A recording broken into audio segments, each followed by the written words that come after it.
尊敬的各位来宾，本次会议将于1分钟之后开始，请您尽快就座，并将手机等通讯设备关闭或置于静音状态。谢谢您的合作。Ladies and gentlemen, the event will begin shortly in 1 minute. Can we please ask for you to kindly take your seats? We would like to remind you again to switch off all mobile phones and put electronic devices to silent mode. Thank you for your cooperation. 尊敬的各位来宾，本次会议将于1分钟之后开始，请您尽快就座，并将手机等通讯设备关闭或置于静音状态。谢谢您的合作。Ladies and gentlemen, the event will begin shortly in 1 minute.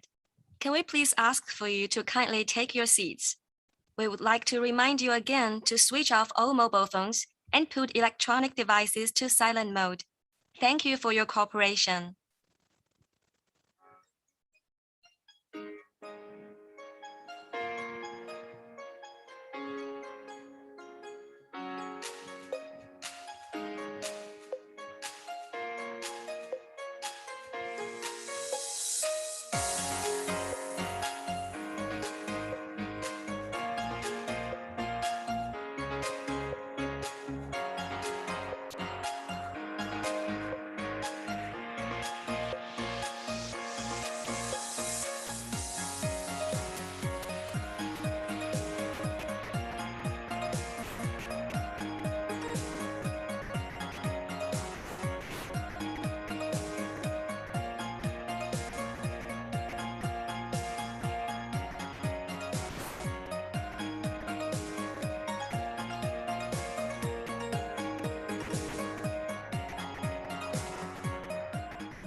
各位来宾，早上好，欢迎来到2021年海洋合作与治理论坛议题4国际海洋法前沿问题研究。本议题的主持人是泰国亚洲和平和解理事会理事、中国东南亚南海研究中心理事、泰国前副外长 Dr. Surajit Kasamsuvan。我们在现场还有一位副主持人，中国南海研究院海洋法律与政策研究所所长严岩。另外，在现场的一位发言嘉宾是厦门大学南海研究院副院长施于斌教授。首先，我们有请议题主持人 Dr. Surajit, the floor is yours.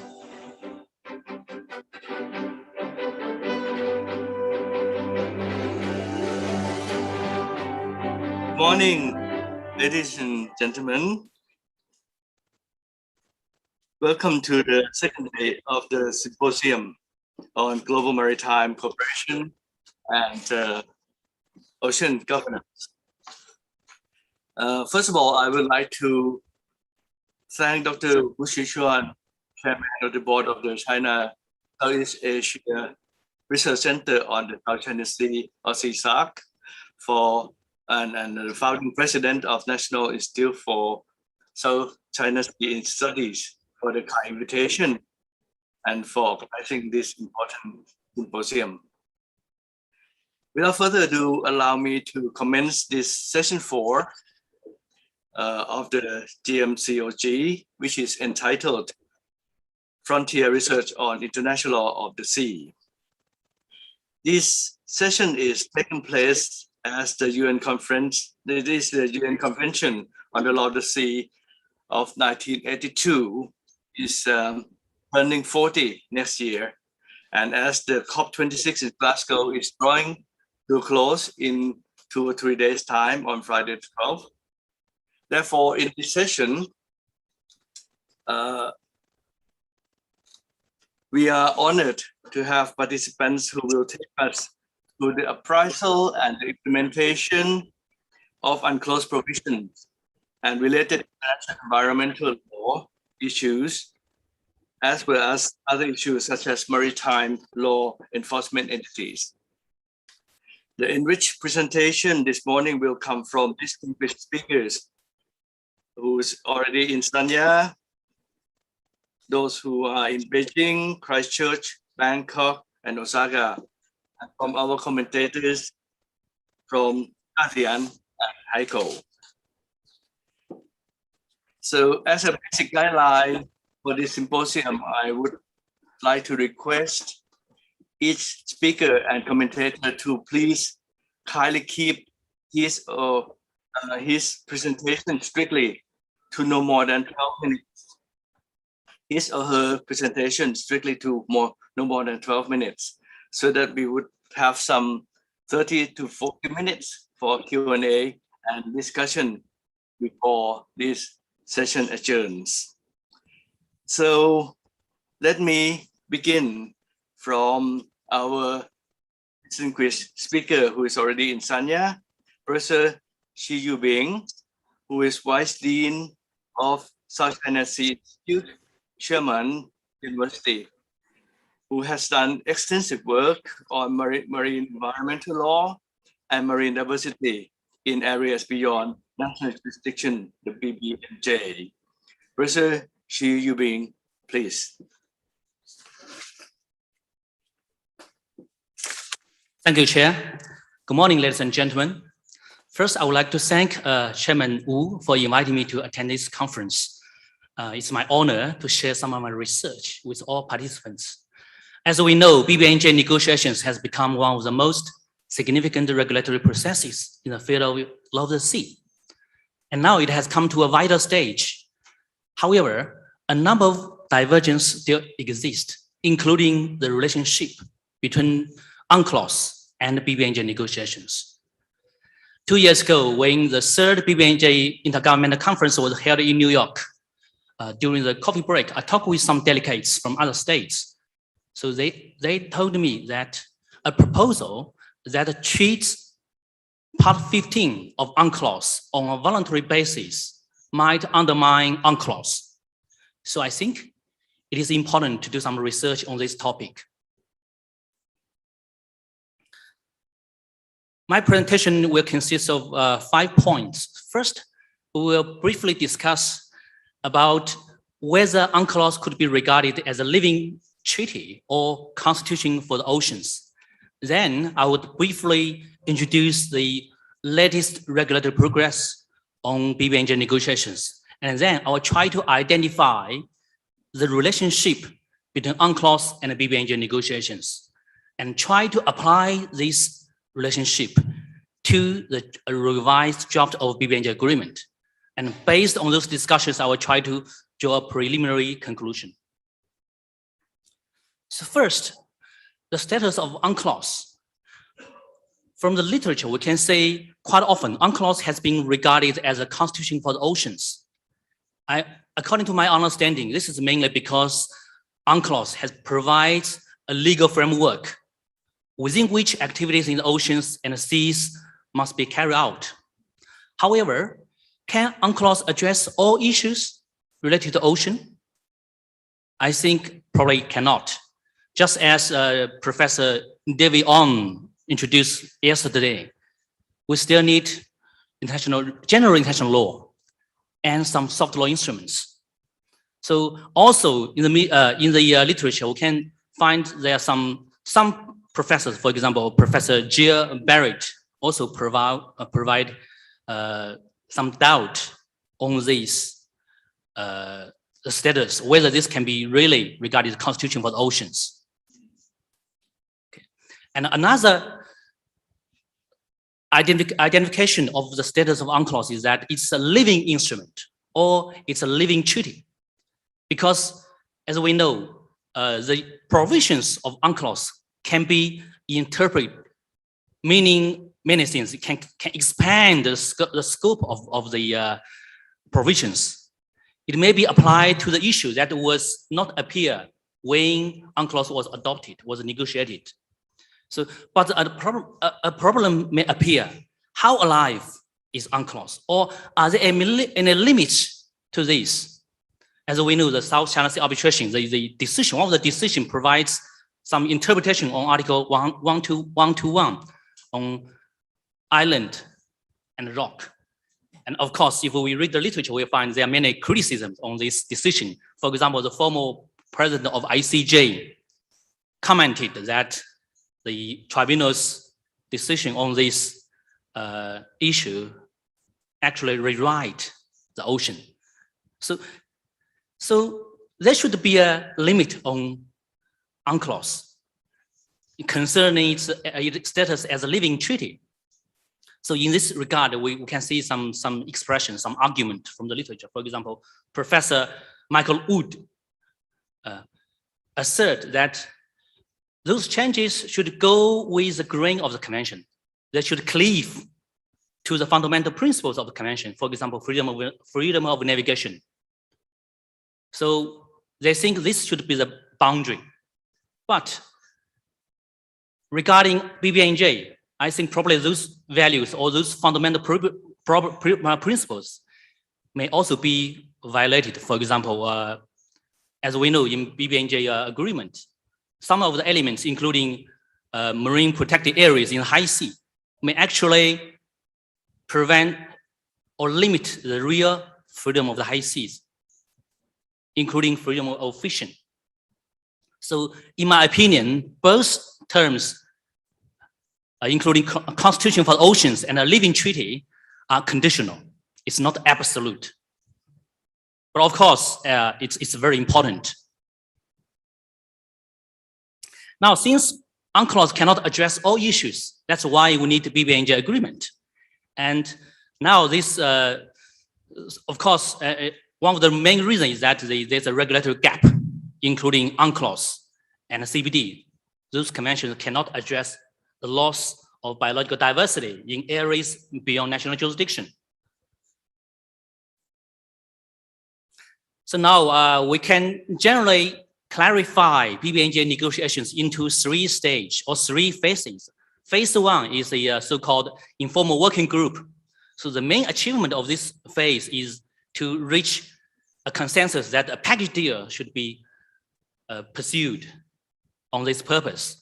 And the second phase is a preparatory committee phase. So during this phase, more consensus has been achieved. Of course, some divergence has been listed in section B of the report that the committee finally submitted to the UN. The third stage is the BBNJ Intergovernmental Conference stage, started from 2018, and it is supposed to be finished last year, but because of COVID-19 now, it has been postponed to first half of next year. During this phase, some achievement has been achieved. For example, in August 2019, a 0 draft was released. And then after the IGC 3, in November 2019, a revised draft of BBNJ agreement has been released by the president, Ms. Rina Lee of BBNJ conference.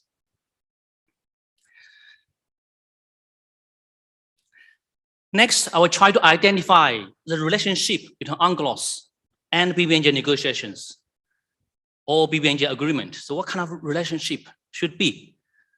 So I think the main document that we should rely on is BBNJ, some of the UNGA resolutions. So if we read those resolutions that's listed on this slide, we can draw some elements which may summarize the proper relationship between UNCLOS and a BBNJ agreement. The first element is BBNJ negotiations under the framework of UNCLOS. This is important, but does this mean that BBNJ should not amend the provisions of UNCLOS? Probably not. The second element is BBNJ negotiation should be fully consistent with UNCLOS. I think the first element and second element almost the same thing. A third element is BBNJ negotiation should not undermine UNCLOS. But the more controversial issue is how to interpret those elements. I think this is very controversial, and there are different interpretations. My interpretations include some of those elements. First, I think if we should abide by those 3 elements, then BBNJ agreement should not weaken or should not reduce the effectiveness or objective of UNCLOS. The second important factor is relevant. So when we compare 2 treaties, whether one treaty will undermine another treaty, one important factor is relevant. The subject matter should be relevant. If they are regulating different issues, we can't say, well, this BBNJ agreement has already undermined UNCLOS because they may regulate different issues. So it's important to keep in mind that the subject matter is important. And of course, if this comparison involves body or institutions, then we should ensure that there should be the regulatory relevance, or in other words, the competence or mandate should be similar. And we should ensure that the institutions established under BBNJ should respect and complement, but not create overlapping mandates or competence of institutions established under UNCLOS. As we know, UNCLOS has established 3 major institutions, including International Tribunal for the Law of the Sea, International Seabed Authority, and Commission on the Limits of Continental Shelf. So those are the main elements for us to judge whether those 3 elements would be met. So it's important. Then, if we apply those relationship to a revised draft of BBNJ agreement, so we can make some preliminary conclusions. There are many examples. I will just list 3 examples. The first example is the so-called common heritage of mankind principle. Actually, the debate between the common heritage of mankind principle and freedom of high sea principle has gone through all BBNJ negotiations. So some scholars argue that common heritage of mankind principle should not be regulated in BBNJ agreement, because if this principle is there, it might undermine UNCLOS. Why? Because Article 87 is about freedom of high seas, including freedom of fishing. But if we include the common heritage of mankind principle in Article 5, that is a general provision of BBNJ agreement, that means they think this principle is conflicted with freedom of high seas. But I have some different views. Because UNCLOS, when we say freedom of high seas, freedom includes freedom of fishing. They regulate living resources, including fish. When we get the fish from the high seas, if we eat it, it is a commodity. It's a living resource. So it applies the freedom of high sea, freedom of fishing principle. But if we take the fish to the laboratory, we do some experiment and we draw marine genetic resources from a fish, and we apply the patent, then it becomes marine genetic resource. Marine genetic resource is different with living resource. According to UNCLOS, the living resource will apply the freedom of high sea principle. But, excuse me, but Professor Chi is 12 minutes already. Yes. Oh, I will Thank you try very to much. speak. Sorry, okay. So almost done, okay. So since as I previously mentioned, the subject matter is different. So in this case, we can't say the common heritage of mankind principle should not be applied there. The second example is about SEA. So some scholars say SEA is not regulated in Article 206 of UNCLOS. So it should not be regulating BBNJ agreement. Although I dislike SEA in BBNJ agreement, but I think this argument, this legal reasoning is not correct, because if we provide a more stringent regulation in BBNJ agreement, it will not undermine a less stringent regulation in UNCLOS. And the last example is about the dispute settlement. So many people will say, well, if you provide an option or dispute settlement in BBNJ agreement, for example, we make Part 15 of UNCLOS voluntary, it might undermine UNCLOS. But remember, the disputes are different. The dispute concerning the interpretation and application of UNCLOS is different with the dispute concerning the interpretation and application of BBNJ. They are regulating different issues. So we cannot lead to an absolute conclusion that a proposal on dispute settlement that make Part 15 of UNCLOS voluntary will undermine UNCLOS. So now I can conclude. So in my opinion, UNCLOS has been regarded as constitution for the oceans and a living treaty. I think those ratification should be conditional. And BBNJ agreement as a third implementation agreement to UNCLOS. This does not prevent BBNJ agreement from amending parts of UNCLOS provisions. As long as this amendment will not weaken or reduce the effectiveness or objective of UNCLOS. I will stop here. Thank you. Thank you very much indeed, Dr. Shi. It's been absolutely interesting to hear your view on the relationship between UNCLOS and BBNJ, the update of the latest negotiation on the BBNJ agreement. And I think some of us may not have been so accustomed to BBNJ and its ongoing negotiation. Your presentation this morning has encouraged me to go back and look more closely to the relationship of UNCLOS and BBNJ and the negotiation for the BBNJ agreement. So thank you very much indeed. It's been absolutely very interesting.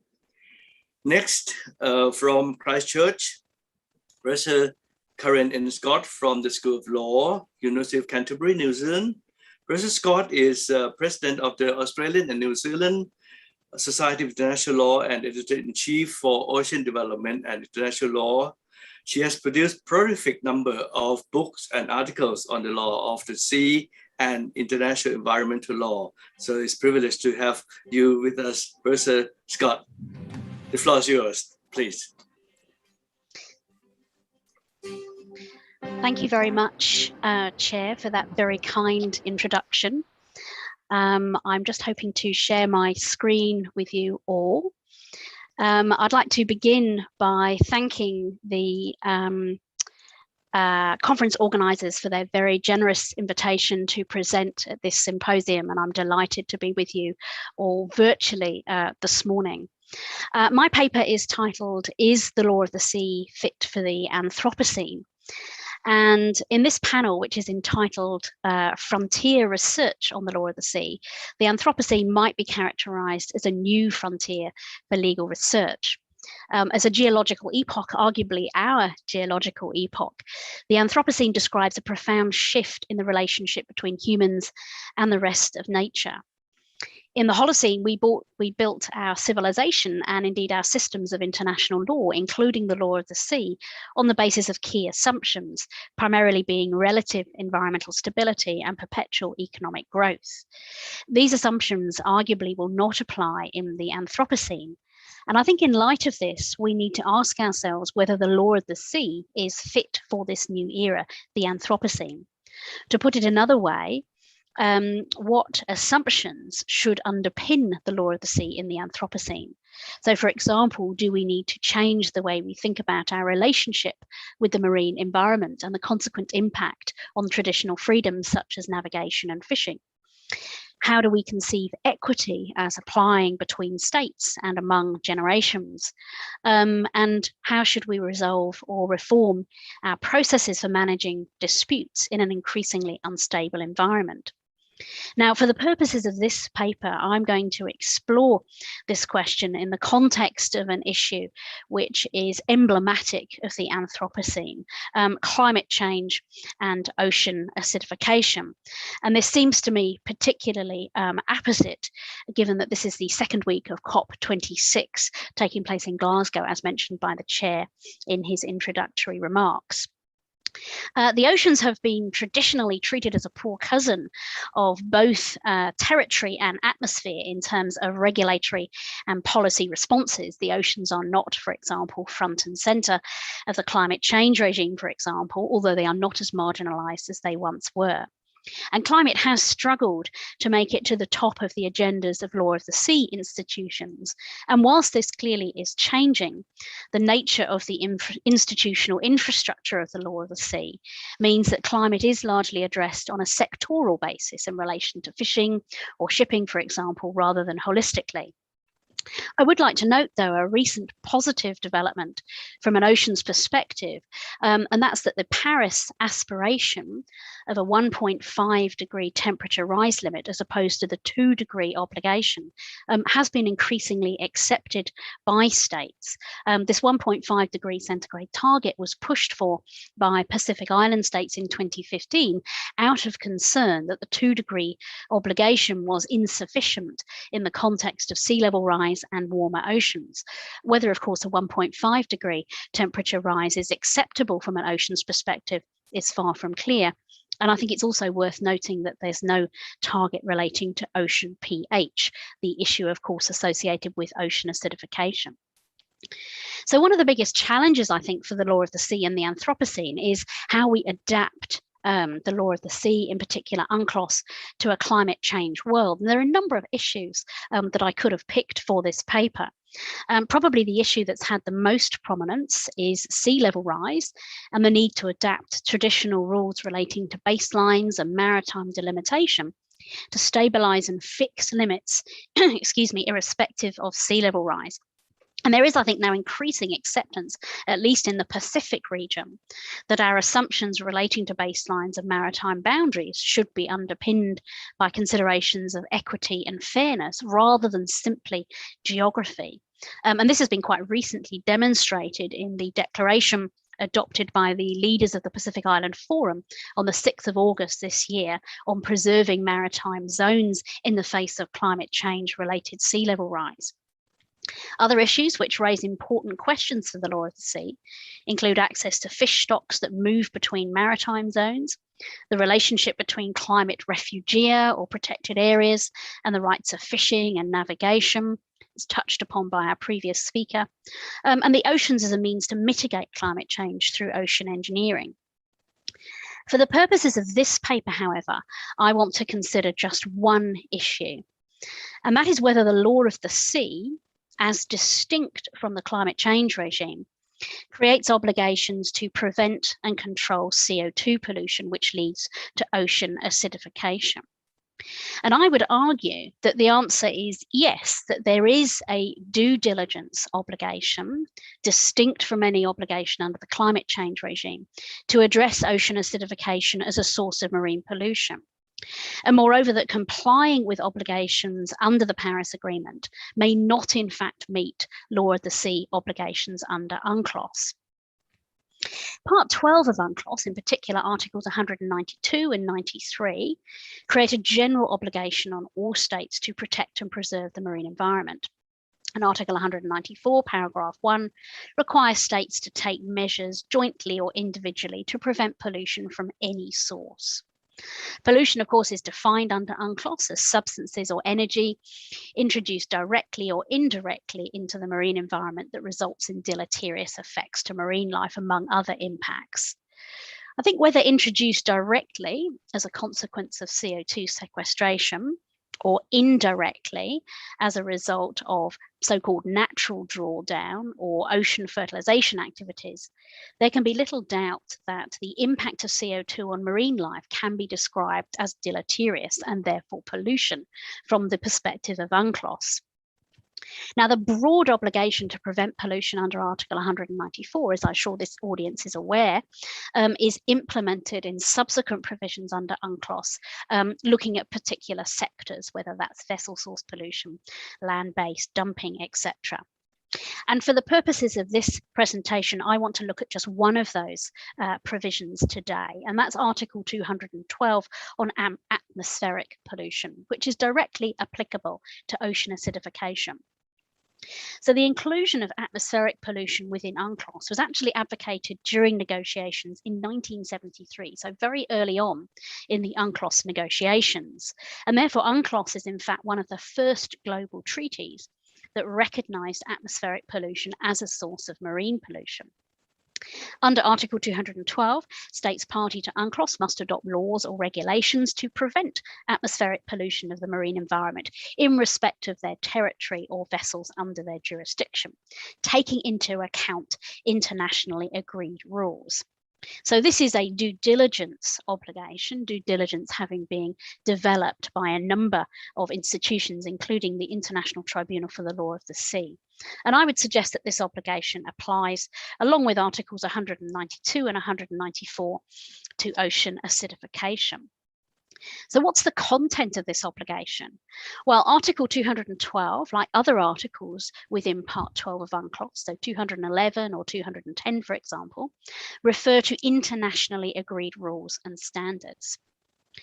Unlike Articles 211 and 210, however, there's no clear agreement on what those rules and standards are with respect to Article 212, with perhaps the exception of vessel source air pollution and Annexes 6 of MARPOL.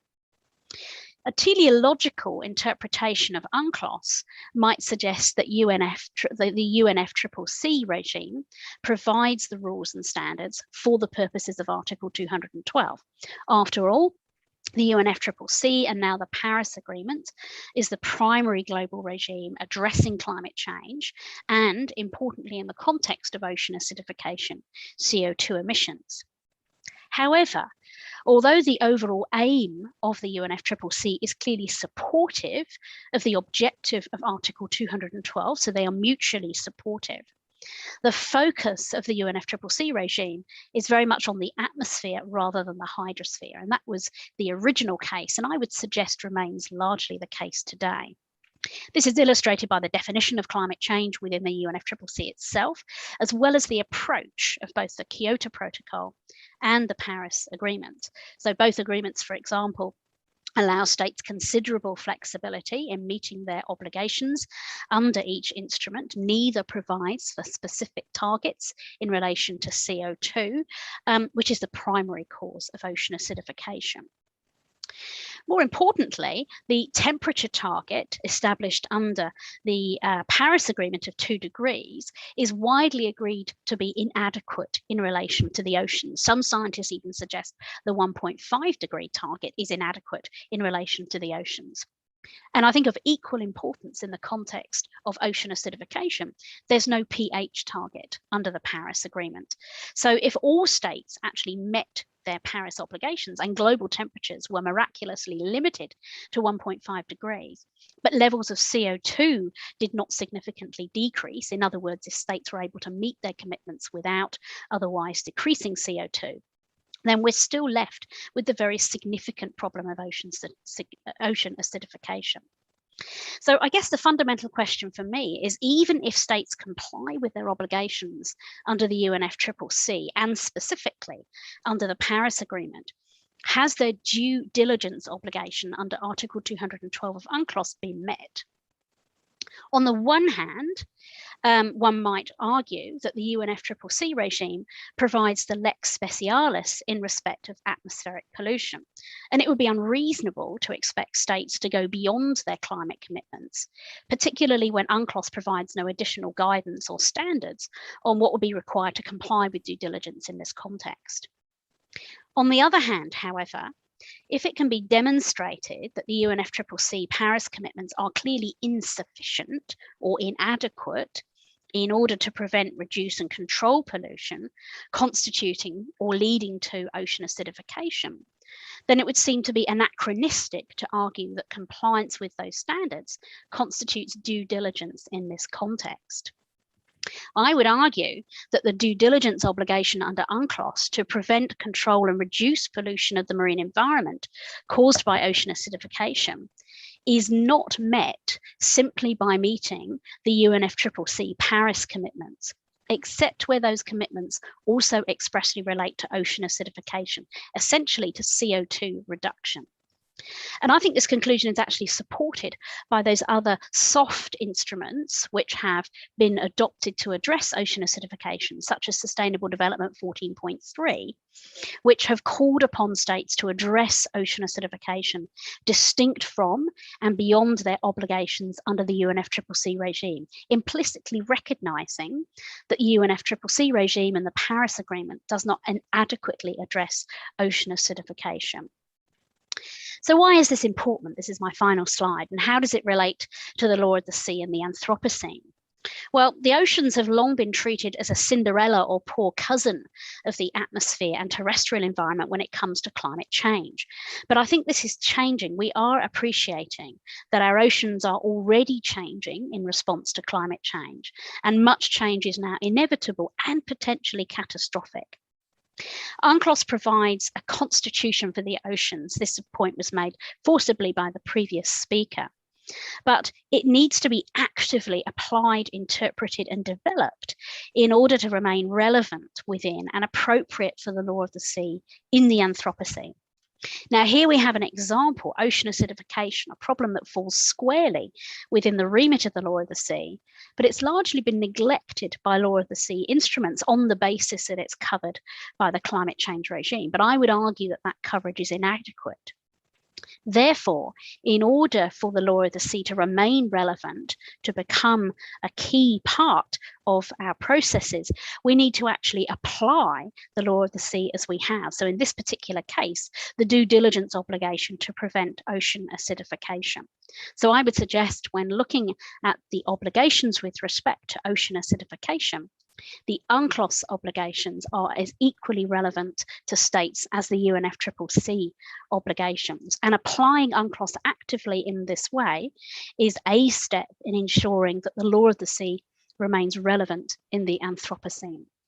Thank you very much, and I look forward to the questions and the other presentations in this panel.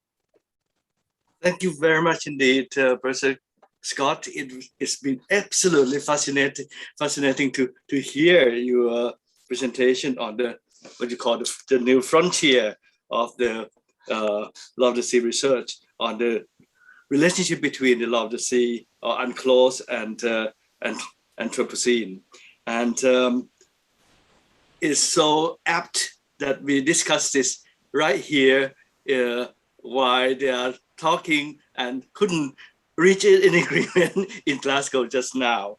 So thank you very much indeed for bringing us into this new frontier. And I'm sure this is going to be a subject that many of us will keep following with great interest. Thank you very much indeed. Next from Beijing, we have Professor Zhang Xinjun from Tsinghua University. Professor Zhang is Executive Director of the Center for the Law of the Sea Study in Tsinghua Law School. His extensive research work in international law of the sea and international environmental law, and on various law of the sea tribunals and arbitrations are already very widely known. So, Professor Zhang, please, the floor is yours. Thank you very much, Chairman, for your kind introduction. And I also would like to thank Professor Wu for your kind invitation. Today, my topic is on the territorial entry in the search and rescue operations. I think that the territorial entry issue is a generic problem in the modern search and rescue operation. But roughly, we can see two different scenarios. The one scenario is that the rescuing vessels, after picking up people in distress at high sea mostly, they have to wait for prior permission from the coastal state to enter the territorial sea. So that happened from time to time in the Australian Sea or the Mediterranean Sea, and we see the problem of irregular immigrants and the humanitarian crisis happen here and there. But today, my focus is on the second scenario. That is the US claim, the right of assistance entry, which actually says a policy of the United States to enter into foreign territory sea to rescue people in distress there without requiring prior permission from the coastal states. Since I think that this assistance interest is more relevant to the South China Sea situation, so I may focus more on this. The beginning of this policy is actually the policy articulated by the State Department, Department of Defense, and the Coast Guards. There's a statement of policy in 1986. So this policy actually claimed the right of assistance entry not dependent on seeking or receiving the permission from the coastal state. And the target of the policy is person, ship, or aircraft in the foreign territory sea that's in distress. The author of the assistance entry are the military vessels or even the military aircraft of the United States. And that policy has been developed by the United States government issuing relevant directives and manuals appeared in the Commander's Handbook on the Law of Naval Operation, and the chairman of the Joint Chiefs directives in the past few years. So the problems actually, I think, more involved, not in the ordinary search and rescue operation, but rather that is a part of the U.S. FONOPS. So imagine one day that there are some mishaps during the FONOPS operation in the South China Sea, and then the right of assistance may be controversial and complicated all the situation. The U.S. bases, claimed the basis, in the 1986 policy statement, it asserts a customary right of assistance entry based on duty to render assistance. It takes right of that entry independent of customary passage rights, such as right of innocence. But strangely, later in the following directives, the United States not only relies on the duty to render assistance, but also involved Article 18. I will address this issue later. So some scholars will see that is not probably something purely interpretation or application of the convention, but rather an innovation of this right. So first, normally we will think about the secondary rule, tackling the issue of distress. In the draft articles on state responsibility, Article 24, I think we all are very aware of it. It says that the wrongfulness of the act of state not in conformity with international obligations is precluded if the author of the act in question has no other reasonable ways in a situation of distress of saving the author's life, or, very important, the lives of other persons entrusted to the author's care. So let's think about the assistance entry. Here, the author is clearly the US military forces, and the target is the persons in distress, as it says, without regard to nationalities.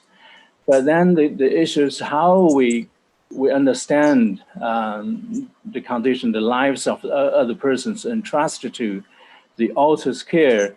We may take it into two different angles. If we view it as a purely legal link of this entrust, then under international law, it seems that the care was entrusted to the coastal states by purely the notion of sovereignty and due diligence, as the ICJ decided in the Cook Channel case. But also under the US domestic law, it seems that during the operation, the lives of those, distress in the foreign territory sea maybe involves purely a military operation, and then it seems that these lives, probably of the U.S. nationality, entrusted to the U.S. military forces. But then we can also think about it by viewing this entrust as a factual link. Then it comes to be some difficulties in assessing all these circumstances, and it must be evaluated case by case. And another normative background is, as asserted by the United States, the duty to render assistance codified in UNCLOS, Article 98. I will not read it. I think we all may be very aware of this. And the problem is that my observation, paragraph 1 is, as we can see it, is an obligation of the flag states. Paragraph 2 only refers to obligation of the coastal states. So at the first glance, paragraph 2 is very unique, as it's the only provision in the high sea that explicitly imposes obligation on the coastal state. They have distinct origins, but merged as one principle in the high sea regime under the two laws conventions. While the coastal states obligations are more often laid out on the part of the territory sea or EEZ content shelf, paragraph 2 makes no distinction of the juridical status of the sea. But in my view, in the territory sea, the coastal state seems to be a primary responsibility in its territory sea to render assistance. But according to this provision, they should also, to the extent to provide search and rescue service and coordination. So it is not very clear from this provision how far the flag state can implement its duty to render assistance in the paragraph 1 in the foreign territory sea, except the rescue mission has already been given consent by the coastal states in a particular case. So the answer is not very clear. We have to maybe look at the other conventions, SOLAS and SURS, and also the state practice, bilateral regional agreements as well. Another one is the innocent passage. So passage, the meaning of passage in Article 18 of the convention, I would like to have your attention on the paragraph 2. So my research indicates that for the purpose of rendering assistance, which is exceptional circumstance for stopping and anchoring, was only introduced in 1982 convention. It did not appear in the 1958 Laws Convention. So what does it mean for assistant entry? I think that is we need to make difference between the circumstance justifying stopping and anchoring and the purpose of passage. So in my view, it is hardly we can see that justify a veering during the innocent passage, but rather than enable entry into the territory sea for the purpose of rendering assistance. Another issue is we can find in the SARS Convention state practice. In the 1978 SARS Convention, I would like to make the two differences. The one is something very clear, an obligation put on the flag states. So the flag states, if you want to enter into territory sea for the purpose of rendering assistance, you need to submit a request. Of course, then for the coast states, there should. When we look at the preparatory work of this convention, it seems very clear that the drafters made difference of the shore and should to impose obligation on the flag states, but rather give discretion of the coastal states on the issue of territorial entry. I will conclude by just citing the resolution of the IMO Legal Committee. Actually, the US proposed this right of assistance entry to be evaluated by the committee, but the conclusion of the committee I read. Several delegations share this view. In conclusion, that committee agree that there exists no right of assistance to the public international at present. These principles neither embodied in any convention nor established by customary law.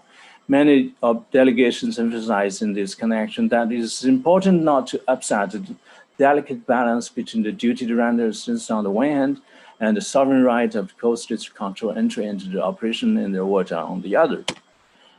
So it seems that it's very clear from all these treaty obligations and the institutions development, it does not actually purport to legalize the rescue mission to enter foreign territories without permission. The notion of the right of assistance is perhaps another case, in my view, purporting the asserted rule-based legal order by the US FONOPS. But however, the credibility relies not only on this unilateral interpretation, but on the general international law, including the UN Charter with respect to sovereignty and humanitarian considerations. So I suggest that maybe we look at the factual link in the secondary rule, tackling the distress in the sea. So my conclusion is not to uphold a fundamental human value and access to the sea, the right to rescue may entail an obligation of omnibus and justify assistance, but only under very special circumstances, only if the coast is unaware, unable, and willing to fulfill its obligation to rescue. I will stop here. Thank you very much. Thank you very much indeed. Thank you, Professor Chang. I think you have raised another very interesting point indeed on the assistance entry, its relationship with the coastal state rights and obligation and the flag state. And I think this is something we have to look for more in the future as the US is trying to advocate this idea. Well, thank you very much indeed for bringing us into attention for this US right of assistance entry. Thank you very much indeed. Next in Bangkok, we have Assistant Professor Dr. Naporn Popathanachai. Dr. Naporn Popathanachai is an Assistant Dean of the Faculty of Law, Thammasat University, and a former Director of Center for Natural Resources and Environmental Law, Thammasat University in Bangkok, Thailand. Dr. Naporn's various interesting publications include the field of protection of marine pollution, especially marine plastic pollution. And we'll be happy to hear his view on this marine plastic pollution today. So Dr. Naporn, please, the floor is yours. Thank you, Dr. Kasem-Suman, and for the kind introduction, and thank you, President Wu, for having me again. It's always my privilege to work with CSAC and the centers. I have to say before I deliver my presentation is that I'm very, very nervous for several reasons. For the first, I think this is the first time that in several years that I meet Professor Scott again, because the last time that we meet virtually is back in 2017 when I have my PhD YY exam. And that is 2 ways. Once I'm staying in Nottingham, and then Professor Scott in New Zealand. And not just only Professor Scott and I met Judge Gao again. The last time that I met Judge Gao was at the International Tribunal for the Law of the Sea, where I present my research to all the judges. So it's bringing me the previous feelings back in the day. My presentation today is concerned plastic pollutions and the Asian region, especially in the South China Sea.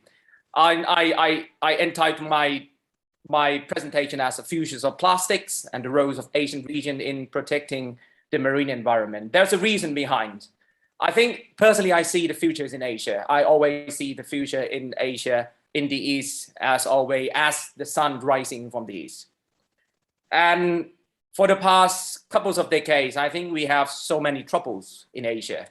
And of course, one of the tensions and conflicts that happens in the South China Sea, obscure us from, creates lots of obscurity in drawing out or make us see clearly what futures lie ahead.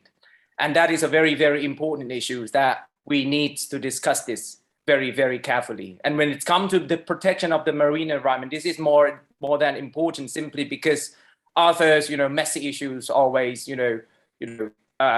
surrounding this and doesn't give us enough or sufficient opportunity to discuss.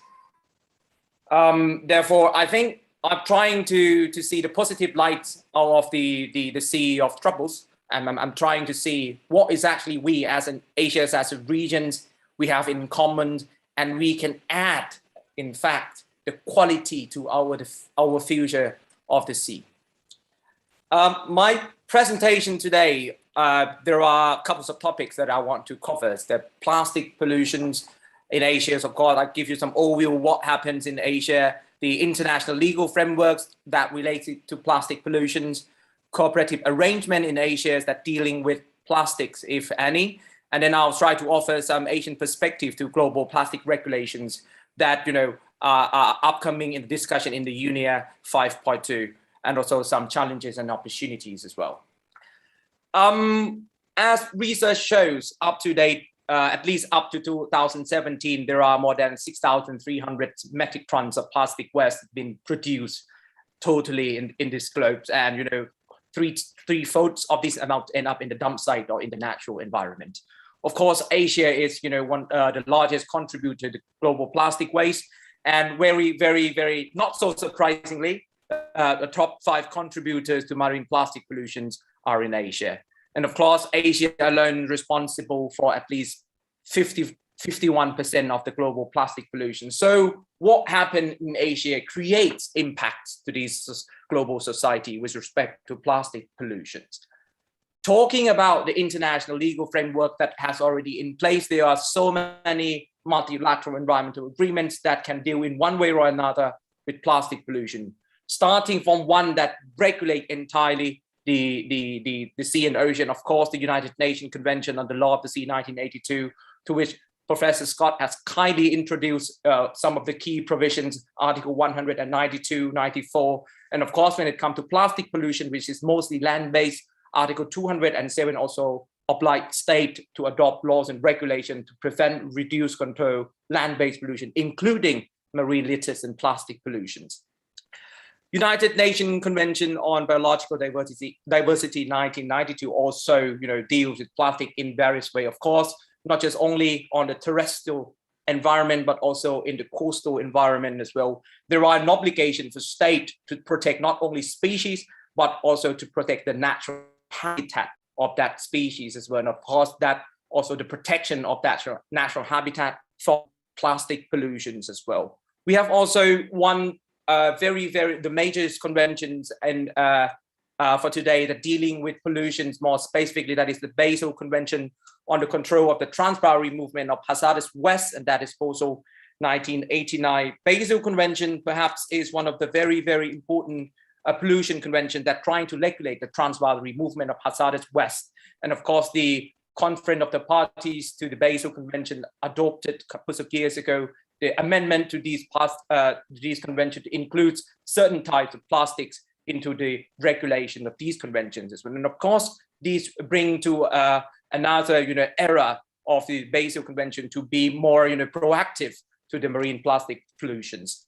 International Convention for the Prevention of Pollution from Ship, of course, to be more specific, MARPOL Annex 5, which is adopted to deal with garbage and litters from the vessel side. And of course, one of the major problems of within these the source pollution is of course the plastic use up on board as well. London dumping regimes, I see London Dumping Convention and London Protocol, of course, thus not explicitly dealing with plastic pollution, but the negative approach that the London Protocol introduced to the international legal order that prohibit unless permitted also brings plastics into the bans under the London Dumping Conventions as well. I think these pictures, to which I have an opportunity to work with the WWF, show a very commonalities in Asian regions. Amid the crisis and tension we have in the South China Sea about whatever issue there may be, there are lots of commonalities in Asia that we can draw out and see the positive out of this. These are the list of the major conventions that dealing with the protection of the marine environment that states in Asia has already been parties. And of course, we share the same obligations and we share the same rights with respect to the maritime zone and the sea and the ocean that surround us. Of course, these form a very good basis for us to discuss the way forward when it's come to the issue of plastic pollution, to which we have a big stake in the global society. In supplementary to that, perhaps the multilateral environmental regimes that apply at the global level, we have other cooperative arrangement related to plastic pollution in Asia as well. We have in the Northwest Pacific, we have the NALPUP Sea Regional Sea Program. We have the COPSEA and East Asian Sea, and in the South Asian we have the SARCEPs as well. And these also supplemented by the Association of Southeast Asian Nation or ASEAN as an institution. Of course, there are the corporate arrangement in the region that in place and ready to create or to act as a place where states in the East or in Asian regions can sit down and talk and form perhaps the Asian position toward the global plastic pollution. And of course, they will be very fundamentally important to the the negotiation to come, whether or not we will have another global regulation when it comes to plastic pollution. I'm trying to be more specific in the commonality that can identify. And of course, the report that published by the WWF last month drawn out several commonality in details where states act in a particular way and share perhaps the same practices. Where when it comes to plastic pollution, several states in Asia have already adopted action plan to dealing with plastic pollutions. Country like Indonesia, Japan, Vietnam, and several ASEAN member states, or even the ASEAN itself also adopt regional or national action plan in order to deal with certain types of plastic pollutions. Of course, one of the very important objectives and goals set within these action plans are the timeline and the issue of phase out of certain type of plastic products, and of course that concern mostly the single use of plastic pollutions. The phase out, of course, has been phase out measures has been employed at the different degrees. Of course, some are compulsory, some are voluntary, but we can see these kind of measures apply in Bhutan, Brunei, China, in Indonesia, until Thailand, Timor-Leste, and Vietnam. Of course, there are also an attempt to devise extended producer responsibility mechanism across the board in Asia as well, and these also try and generate the circular economy and enhancing the possibility of drawing up the plastic industry into the cooperation in order to combat plastic pollutions. But I'm trying to be frank, because it's not just about the commonality. There are challenges that we have to deal with as well within this context. There are so many challenges because of we have a lot of things to deal on, not just only about concerning the protection of the environment. But when it comes to the challenges dealing with plastic pollution, there are issues of gaps of data. We've been struggling with trying to find research and study to give us more understanding of how what is the plastic life cycle in the sea in the Asia, or even within the Asian regions. There are gaps in terms of monitoring and knowledge of marine plastic pollution here in Asia. There are different methods that trying to study on this issue, and needs further calibrations in details as well in order to ensure that we have the same way of gathering information and studying.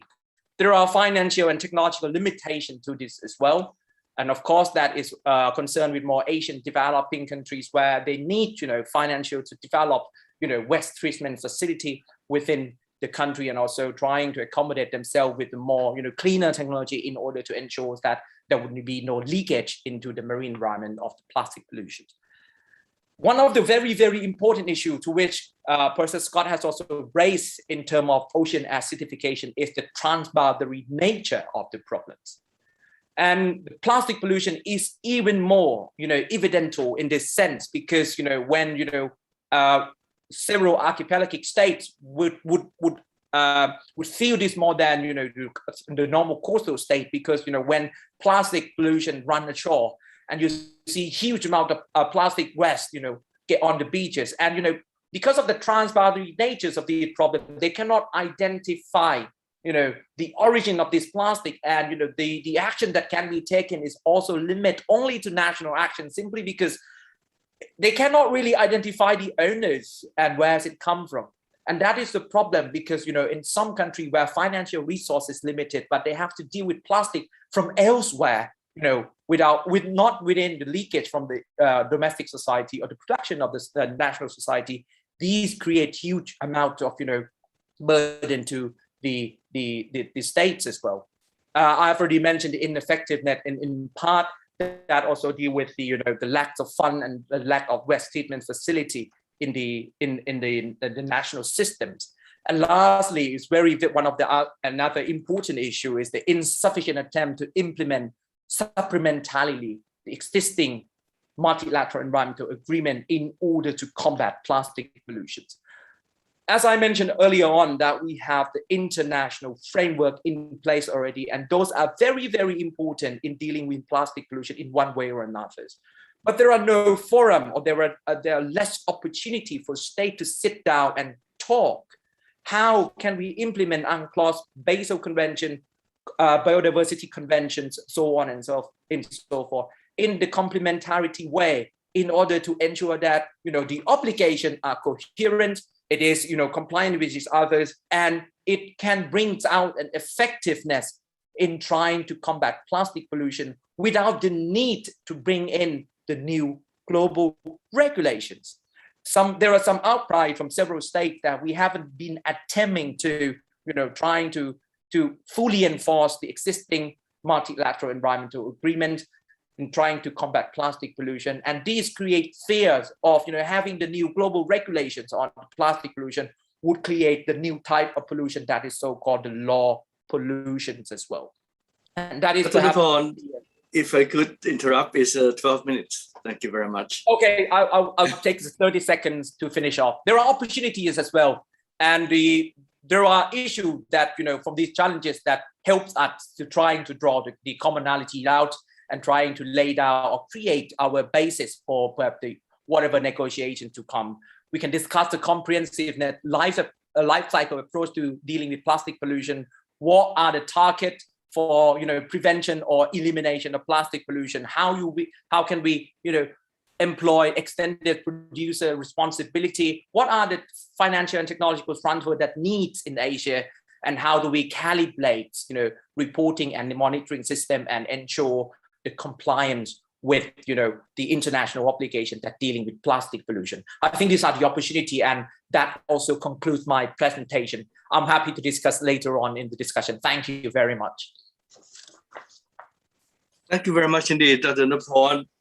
Thank you for painting, I don't know if I should say, frightening picture of plastic pollution in Asia for us, but at least you didn't only paint the challenges, but you also telling us that there are ample opportunities that Asian nations can cooperate and manage the plastic pollution in our region.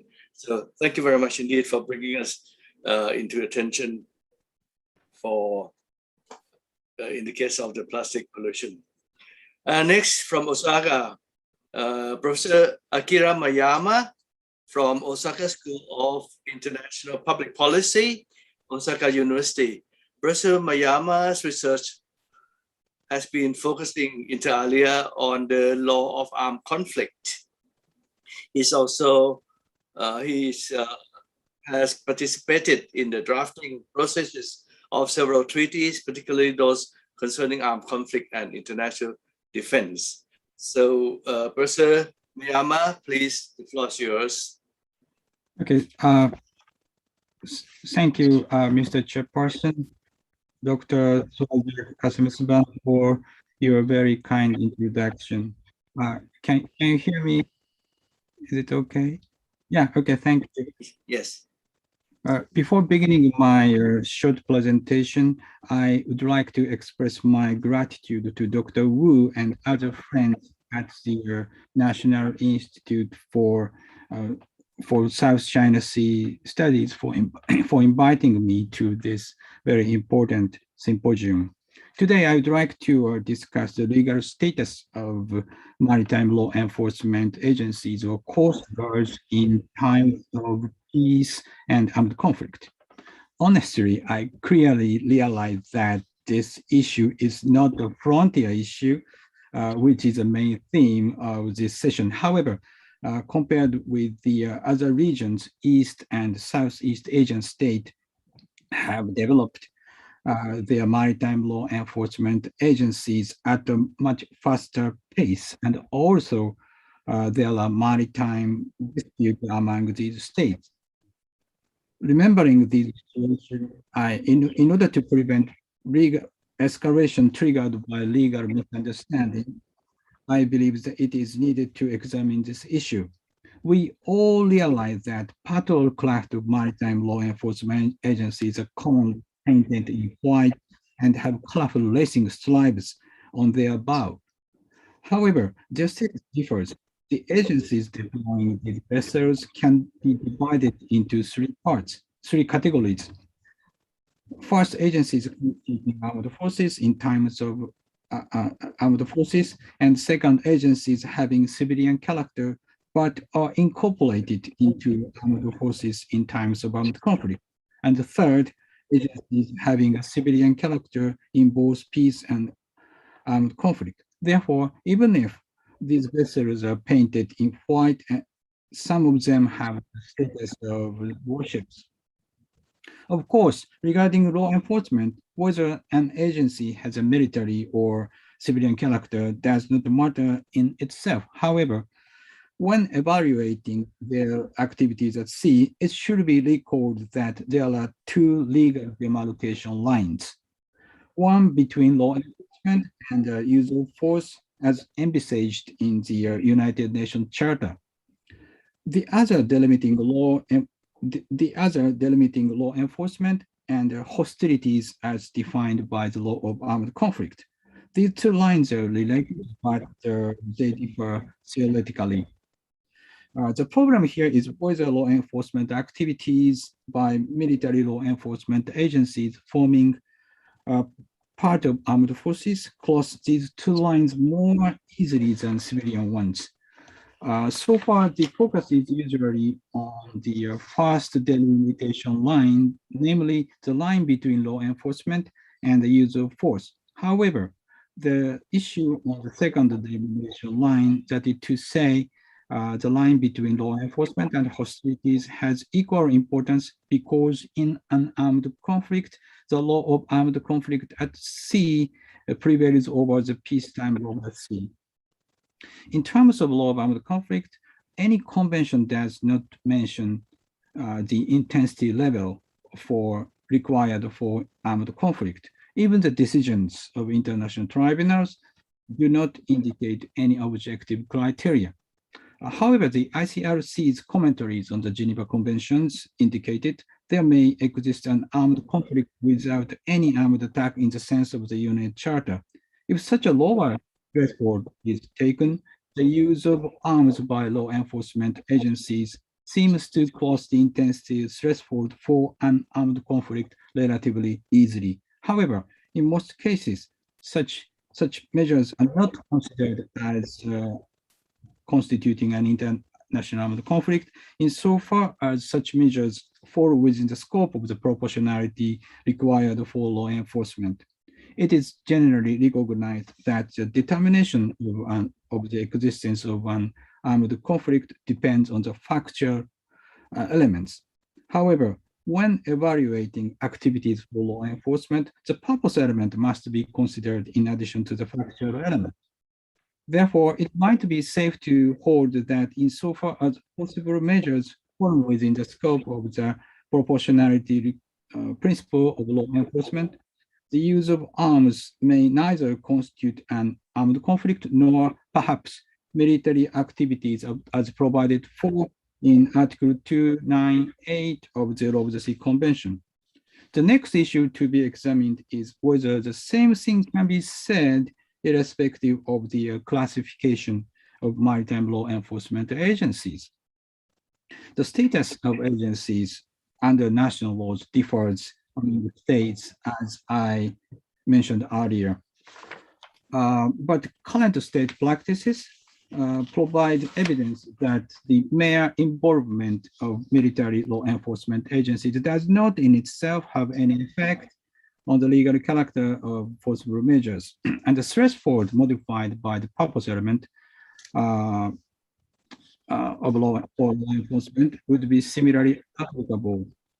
It is true that to distinguish armed forces from other armed governmental organizations is not easy because international law does not define armed forces substantially. However, insofar as law enforcement in peacetime is concerned, the distinction between military and the civilian agency is not so critically important. Next issue I would like to talk about is the agency's legal status during an armed conflict.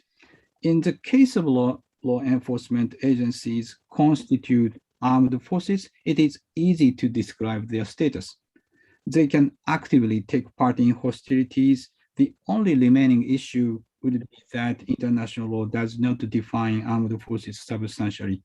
As for civilian agencies, if an armed conflict comes into existence by their own systematic acts of violence, it would be appropriate to say that they have abandoned their civilian protected status.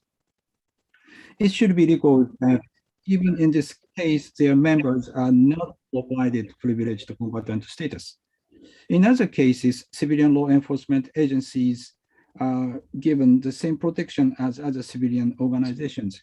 However, if civilian agencies are incorporated into armed forces, they are treated as regular armed forces. According to the 1977 Geneva Protocol 1, such incorporation or transformation should be notified to the opposing belligerent states. Before concluding my presentation, I would like to explain briefly the legal status of the Japan Coast Guard, or JCG. The JCG is a civilian agency, but it will be placed under the control of the Minister of Defense in armed conflict. The incorporation system is very unique because the JCG maintained its civilian character even under the control of the Minister of Defense, and thus the JCG personnel are not given privileged combatant status. However, the JCG's ordinary missions, such as surveillance, may well be considered hostilities in times of armed conflict. Thus, the opposing belligerent party will naturally think that the JCG will participate systematically in hostilities. This means that the JCG personnel, on account of their not having lawful combatant status, if captured, are exposed to the risk of being criminally prosecuted by the opposing state. Other states that have an ordinary civilian to military transformation system do not have any need to consider such a risk. Some Asian states, including the Philippines and Vietnam, adopt civilian to military transformation system. Regarding China, if the Chinese Coast Guard, or CCG, is a civilian agency, and if China wants to incorporate the CCG into its navy, in wartime, China will have to notify other states about its incorporation following the Geneva Protocol 1. In conclusion, I examined two issues concerning the law of armed conflict. The first one is whether the use of arms by law enforcement agencies may cause an armed conflict. Regarding this issue, understanding that the mere involvement of military agencies or even navies does not in itself change the legal situation is very important for preventing escalation. For instance, it is conceivable that China will dispatch its navy to the Senkaku Diaoyu Island to enforce its national laws. Japan might mistakenly believe that China has decided to go up the escalation ladder. However, it should be realized that the legal situation would not be changed.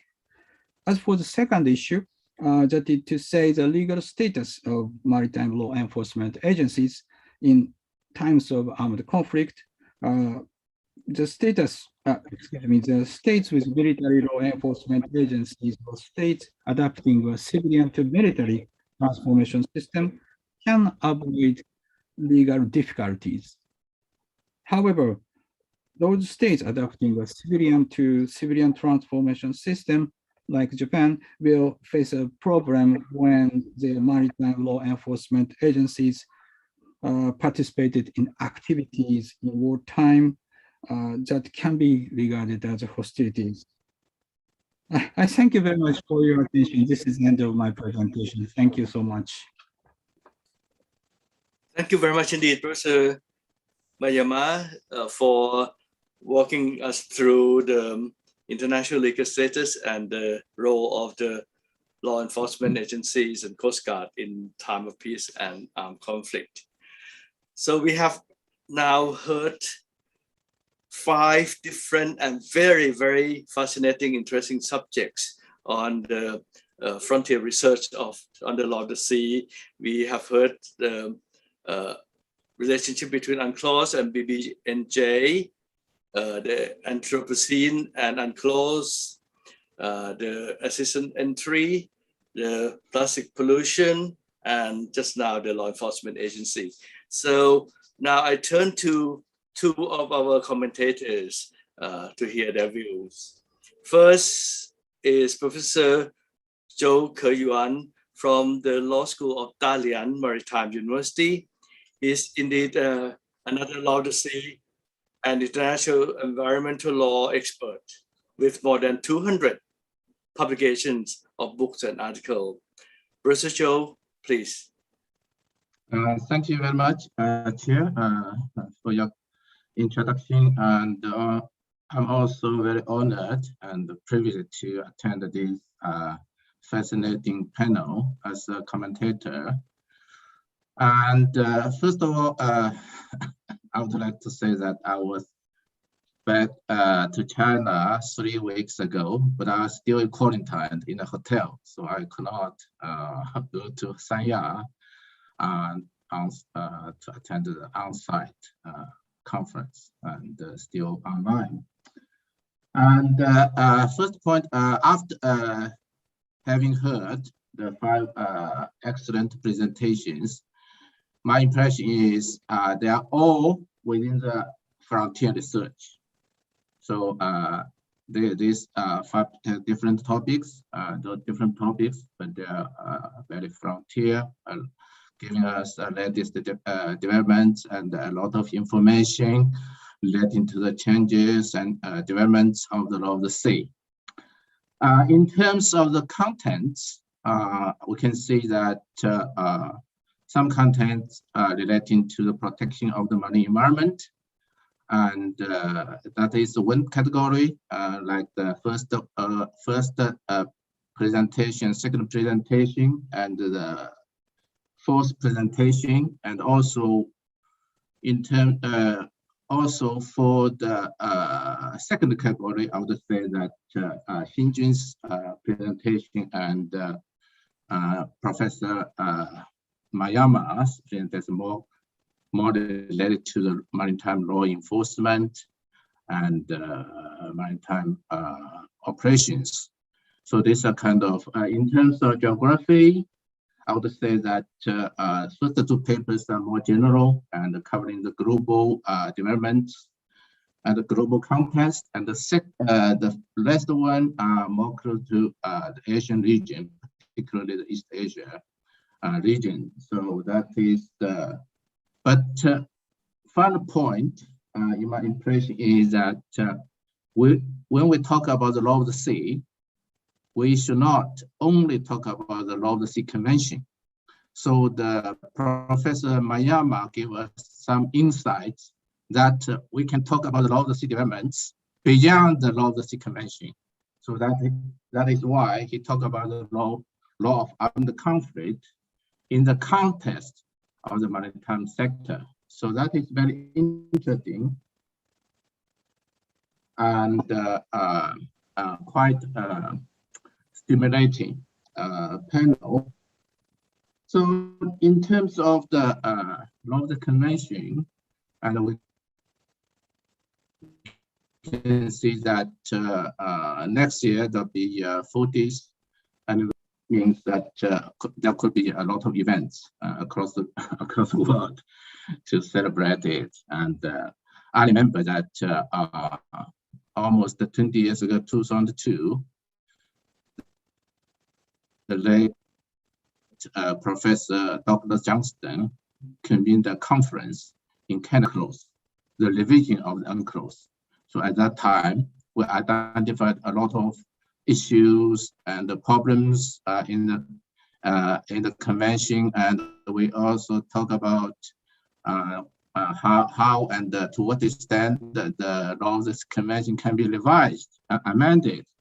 But as Yuping already mentioned, that this UNCLOS is a living treaty. So I agree with, I concur with this kind of description. And the living treaty, as we can see that in 1994, there's an agreement within the umbrella of UNCLOS that is relating to the deep seabed mining.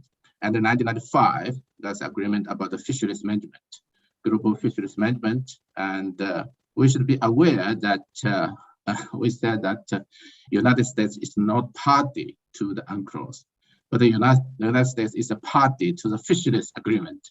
So United States actually is a partially party to the law of the sea framework. So that is a kind of fact we should be aware of.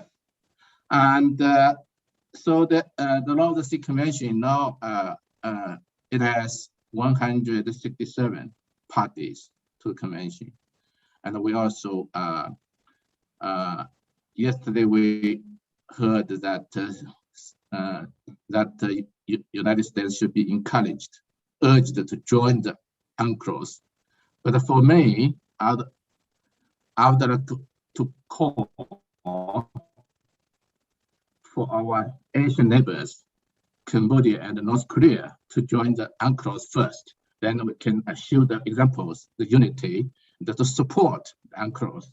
So that is more significant in terms of the regional cooperation and regional integration in terms of the implementation of the law of the convention. Of course, this kind of law of the convention positive aspects, and also we can see that the law of this convention has some side effects. And the side effects is, first of all, we should say that because the law of the sea convention was negotiated among so many nation states. So there's a package deal, as we know, and there are a lot of ambiguities and loopholes in the law of this convention. That is why the law is developing by supplementary agreements. And the side effects, first of all, we can see that because of the ambiguities, and it leads to different interpretations and also problematic implementation in practice, in state practice. And the second is that some abusive phenomenon occur in the implementation of the law of this convention, and like some countries use the freedom of navigation, actually the freedom of navigation by demonstrating the military strength and military muscles, say in the South China Sea. So that is not really the freedom of navigation in the Law of the Sea Convention. That is something beyond the Law of the Sea Convention. So this is kind of abusive use of the Law of the Sea Convention. And also the Law of the Sea Convention, the next point is the Law of the Sea Convention. On the one hand, it's positive. It is a kind of legal framework for the global governance of the oceans. But on the other hand, it creates problems, creates legal issues. For example, between China and Japan, if there's no easy regime, no continental shelf regime, there will be no maritime boundary issues between China and Japan because they are far away and opposite to each other. So that is the problem. And also we can see some problems in the South China Sea as well. And some countries, they use the easy regime to claim the geographical features in the South China Sea. That is another kind of incorrect implementation of the Sea Convention. So that is having said that, that means that the Law of the Sea Convention, on the one hand, is positive. It is a global legal framework for the ocean governance, but on the other hand, it creates some problems, and we need to solve these problems, of course, and also we need to amend and improve the legal framework of this living instrument. So that is very important issue. It is an important issue that we can see that in the future whether we can improve and still develop the Law of the Convention. And Karen's point about Anthropocene is very good, and she discussed the relationship between humans and the nature. That is very important, and also it draw our attention about the intergenerational justice between the present generation and the future generations. So that is the climate change definitely is a very, very urgent, imminent agenda in front of us that the Law of the Sea scholars and need kind of pay adequate attention to this kind of the change issues. And just to mention the Glasgow meeting, and so I just stop here, and thank you very much, Chair. Thank you very much indeed, Professor Joe, for your very valuable comments.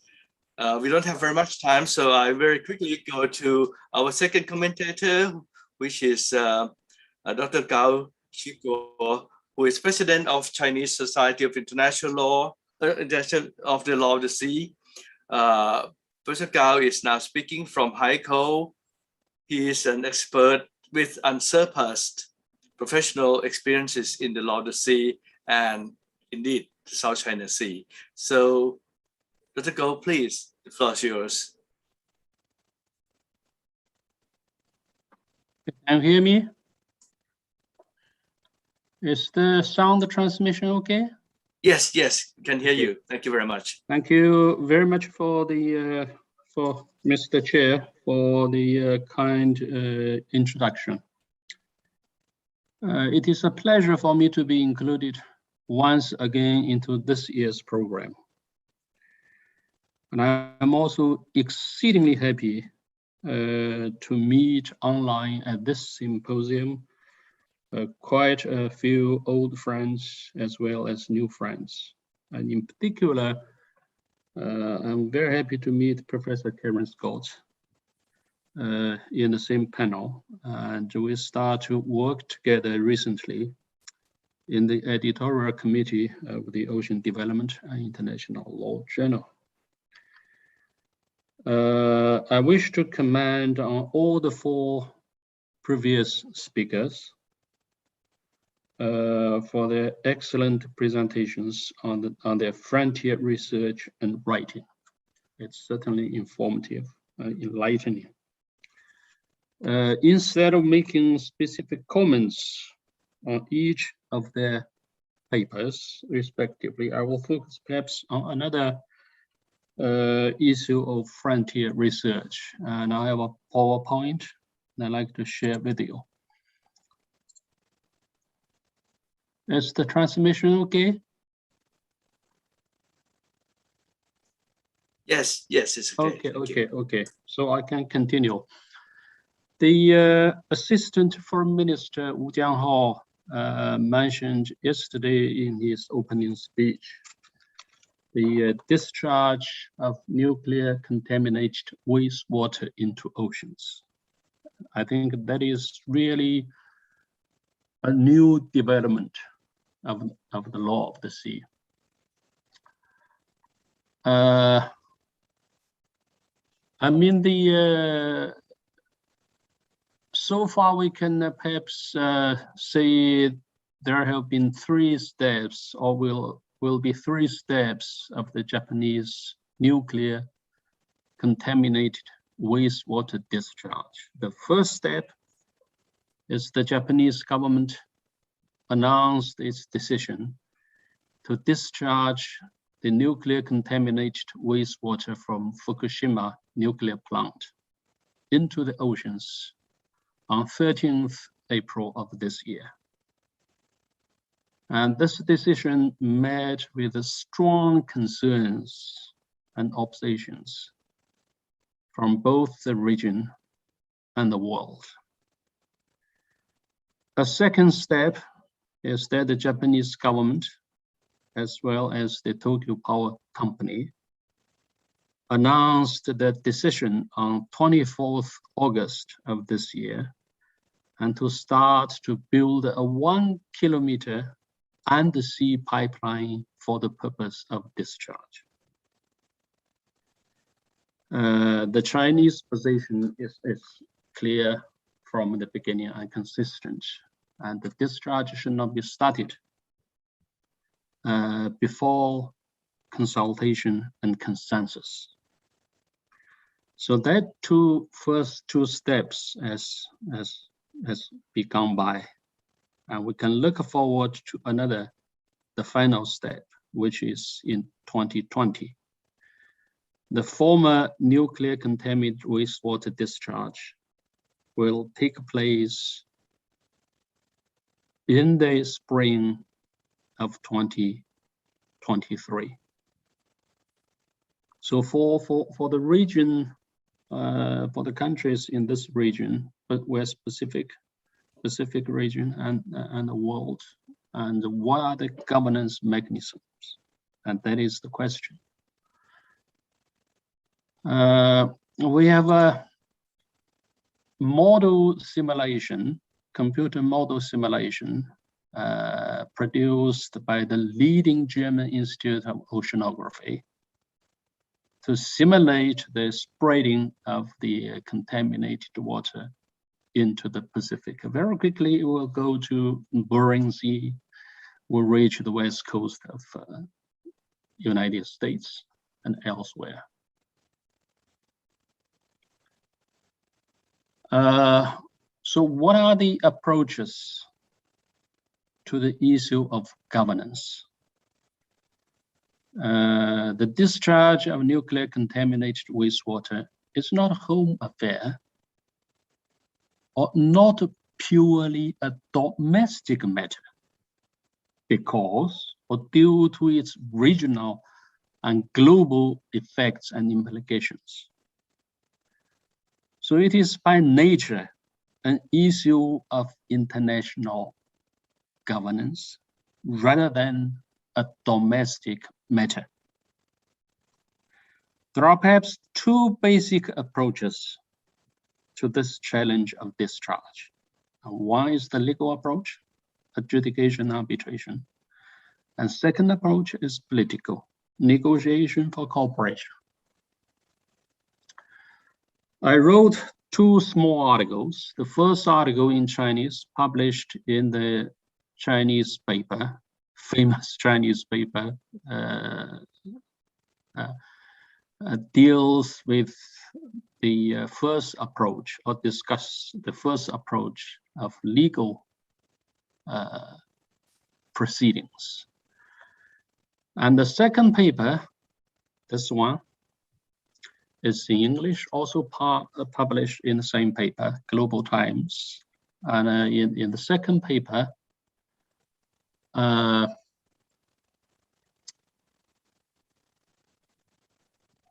offered a proposal, and that is Better Discharge Initiative, shorthand BDI. In Chinese, 良好排海合作倡议. Yeah. So what is the BDI, Better Discharge Initiative? In my view, it should be a mechanism. It's a roundtable mechanism. In the initial phase, it could be designed as a check 1.5 discussion, and later on could further develop into a check 1.0 mechanism. And this roundtable mechanism could be launched unilaterally by some of the coastal countries in the region, or jointly by 2 or more countries. The initial members can include coastal states in Northeast Asia or East Asia, and later on to expand to include countries in the Asia-Pacific region. Other states elsewhere in other continents, international organizations, NGOs, stakeholders, and they can participate in the form of observers. The agenda of this roundtable mechanism is simple. It's a cooperation and governance towards a better discharge, rather than a unilateral action of discharge. The agenda or contents of the consultation from this roundtable, the agenda could include a notification, emergency planning, exchange of data and information, research proposals and projects, discharge monitoring, EIAs, scientific standards, etc. And the result of the BDA roundtable could be joint statements, initiatives, reports, or even binding decisions if there is a consensus or on the basis of consensus.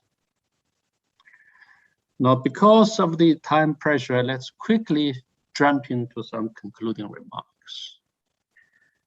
The new Japanese Prime Minister Fumio Kishida stated during his recent visit to the Fukushima nuclear power plant on 17th October, the discharge will never be postponed. So let's see, we can envisage the discharge by sea pipeline will start to take place during the spring of 23, slightly 1 more year from now on. The discharge will continue for a period of 20 to 30 years. And that is to say, it will go on till 2043 or even 2053. So what are the forecasts? What is the prospect of this new development? In my view, the Japanese government and Tokyo Power Company is unlikely to reverse or withdraw their decision to discharge.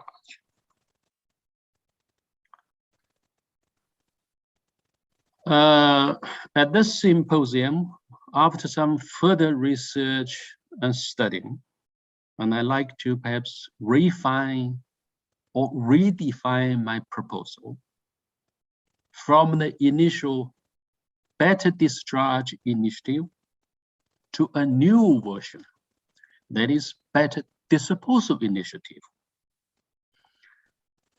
This redefinition mainly takes into account the best available industry practice, referring to the nuclear power industry. What is the best available industry practice?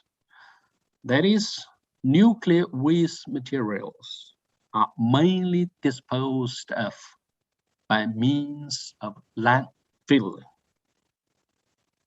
rather than discharge into the oceans. So my assessment is disposal on land ought to be the future direction for serious consideration by both Japan and Tokyo Power Company, as well as the international community. Coastal states in Northeast Asia, West Pacific, as well as international community should think about what to do during this short period from now on to the spring of 2023. I think we should do something to tackle the problem of discharge of nuclear contaminated wastewater directly into the ocean. So the time left for undertaking the task is limited and pressing. So the newly proposed BDI, the current BDI, rather than the old version of BDI, better disposal initiative, might serve as a viable choice. In Chinese, we have a proverb, 惠而不废. Finally, I'd like to issue a warning as well as a call at the symposium to conclude my short comments. The warning is that discharge of nuclear contaminated wastewater into the oceans will cause serious and far-reaching implications and consequences for the marine environment, marine ecology, social and economic developments of the international community. It's a problem for all. It's not a problem for Japan alone.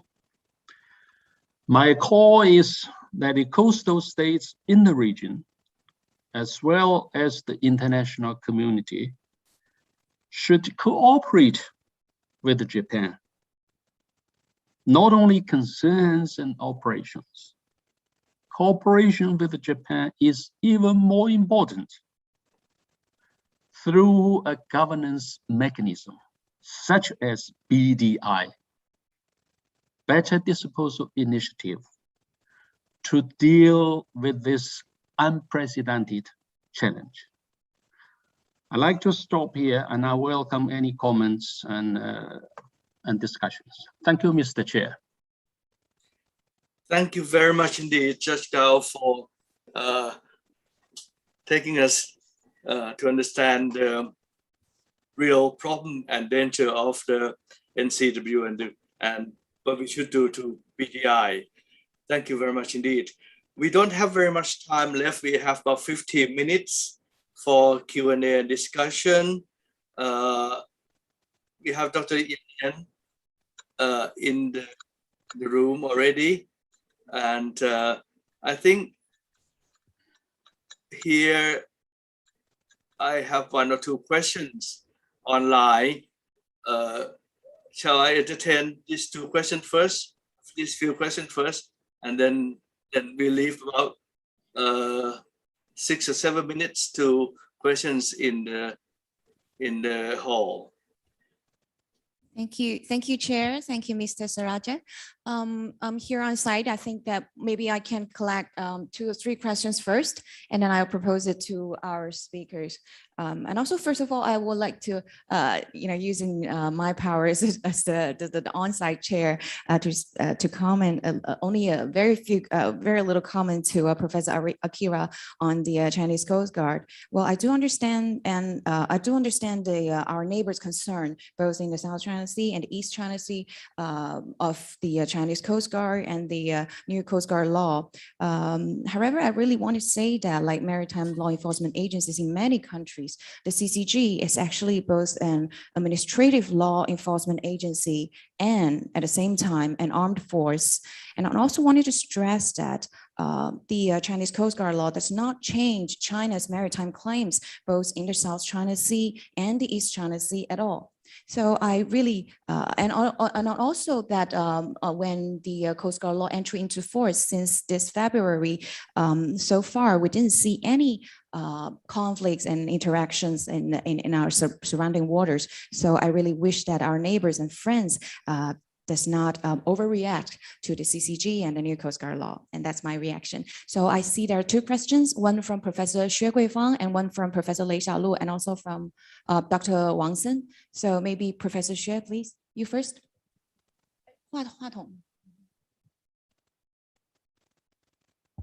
Thank you very much, the on-site chair. And I really enjoyed the whole session, and I got a lot to think about. And there is one particular question I'm wondering about the plastic pollution. And Napong, I think Professor Napong, you mentioned about almost 60% come from the Asian region. So I'm just wondering, do you have the research or statistics about if these plastic pollution generated locally, or there is other like carried by the currents or other issue? And why is such a large amount from this region? Look at the lifestyle and our kind of general behavior. It's something like not the case. I'm just wondering. Thank you so much. And thank you for the question. Should I answer it now or should I wait? No problem. No, maybe. Yes, maybe you can answer the question now. How do you think, Professor Salaja? Yes, if you could have 2 or 3 minutes, yes, please. Okay. Okay. First of all, the information that I draw it from the organization called Plastic Europe that produce these kind of information where, in terms of the production of plastic, where it's actually rich of the production to which is point to Asia. And of course, for more detailed information, you can look at the WWF website where we just recently published the report on the Asian perspective to the global plastic treaty, to which you can find more information about the amount of plastic that become waste or in terms of production and where it's come from. I think that would give you a better outlook on what's actually happening in Asia. I would happy to post it in the online, and if the host can provide the links to you, that would be grateful. Thank you. Thank you very much. Okay, and then we have 2 more questions. Please identify yourself first. I'm Lei Xiaolu from Wuhan University, and I really learned a lot in this session. And I really have a question for Professor Shi Yubing. As many scholars in this session mentioned about the legal status of the UNCLOS as a living treaty, I personally quite agree with this issue because when we're facing the global challenges and all the including UNCLOS, the international law needs development, right? So my question to Professor Shi is about how can you define or make some comments on the balance between should not undermine and the development of the international law? Because when the law is developing, maybe we'll have influence or divergence with the existing legal systems. Is this a kind of development of international law or the undermining of the existing system? Thank you. And finally, we have Wang Sen. Please identify yourself. Yeah, Wang Sen from Zhejiang University. I also have a question for Dr. potential, and it's also about the pollution. As you just mentioned, the opportunities. One opportunity is about the extended producer responsibilities. But how could you just define the producer? Because like if we just consider all the industries and the shipper or the, you mean the producer refer to the industry who just product, I mean, the plastic products or something, someone else? That's a very tiny question. Thanks. Okay, that's so much question for our side. I'll give it back to you, Chair. Thank you very much. Shall we have those two questions answered first, and then I will follow that up with a question from Professor Chang Xin-Jun, which is for Professor Scott, which in the chat room, Professor Chang asks Professor Scott whether she could talk about the ongoing ILC work on sea level change and the impact on the Lauder Sea. So let's entertain the first two questions, and then we follow up with this one as the last question, shall we? Okay, should I? Yes. Should I go first. Okay, yeah, I'll make it quick. Of course, I think the starting point here is we have to understand that plastic per se, or plastic on itself, is not an enemy. And it is not our enemy to ourselves. It is the human that is enemy to ourselves that create plastic pollutions. Of course, when I address who is the producer, it may not be an entire plastic industry, because not every kind of plastic creates problems. But I guess the starting point is that we have to identify the priority of, within the plastic pollution, to what kind of plastic products that, creates, major impact to the global, especially the marine environment. And then we start from there in trying to identify and produce. We have lots of lessons learned from Electronic Waste, where, who is actually the producers of that electronic waste and should play more active role, not just only in, enjoying benefit and profit out of selling all those devices.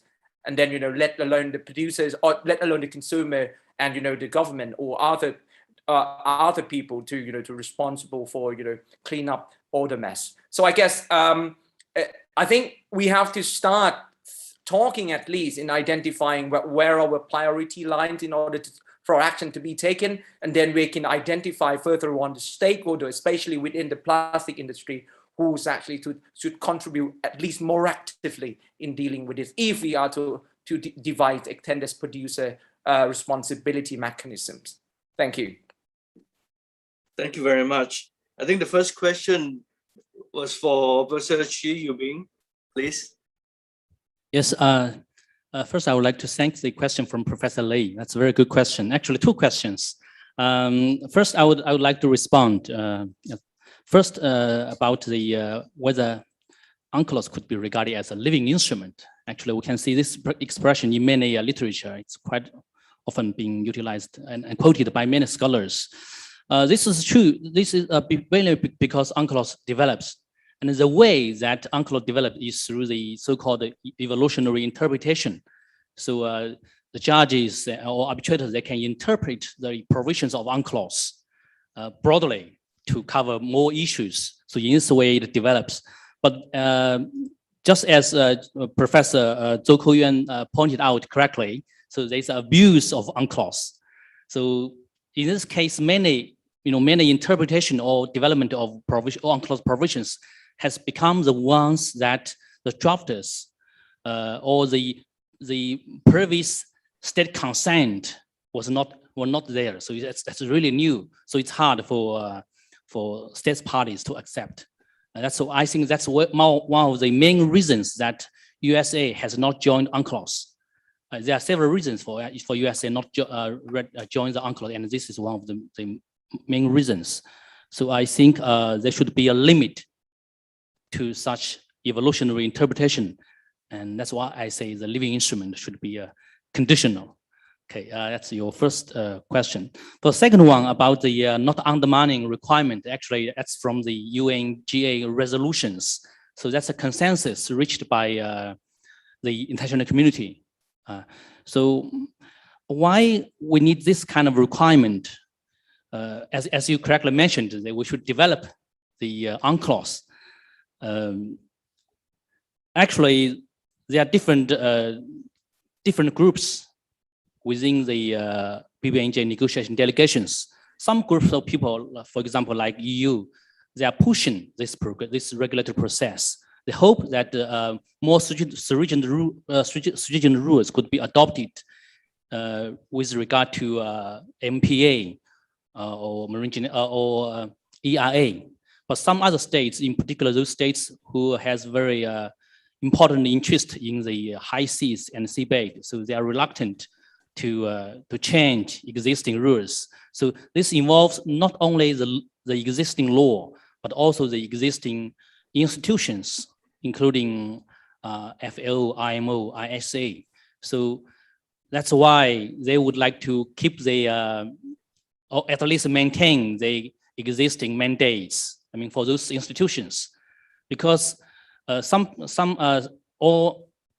course, they welcome some proposals on expanding the mandates. For example, some states propose that the mandates of ISA could be expanded to cover, to be responsible for all issues under the BBNJ agreement.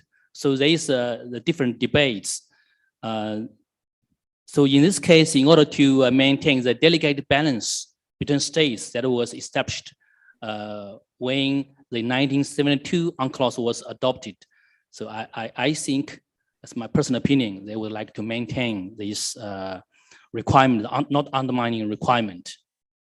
That's my response. Thank you. Thank you very much indeed.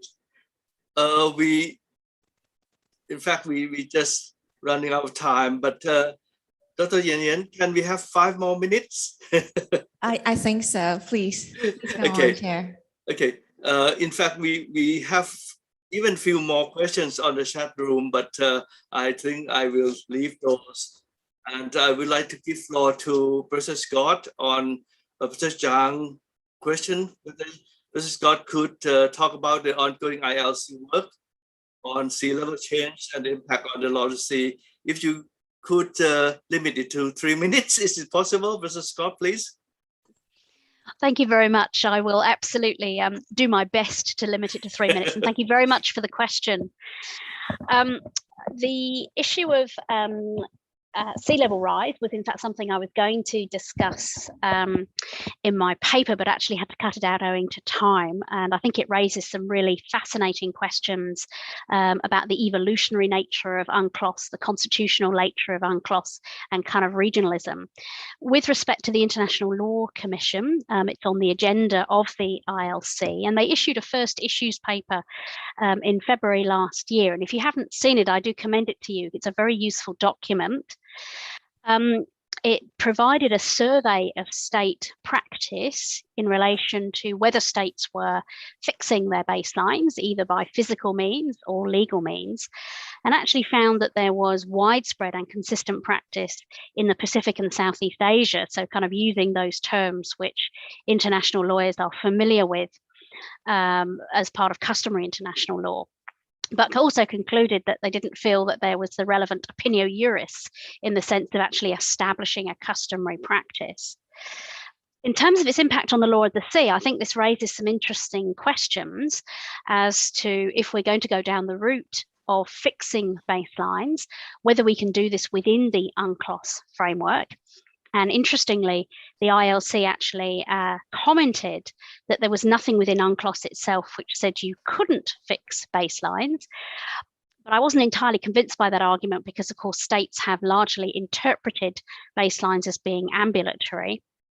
So if we are going to go down the route of fixing baselines, how we kind of do that, whether it's through a separate mechanism, an amendment to UNCLOS, and I see there's been some discussion in the chat in relation to amendment. There seems to be developing kind of a regional practice, but of course for the law of the sea, and particularly in relation to things like maritime delimitation, we've largely avoided regional developments, preferring a global solution, because of course any limits would have to be opposable to all states and not just those within the region. And I think one other issue, which I'll end on, Chair, which I find personally quite interesting, is that the support for fixing baselines has been very much in the context of the Pacific and other vulnerable island states. And I think it's an interesting question as to whether there is broader support for this solution, bearing in mind that, of course, many coastal states will be affected by sea level rise. And of course, not all states have an interest in fixing those baselines.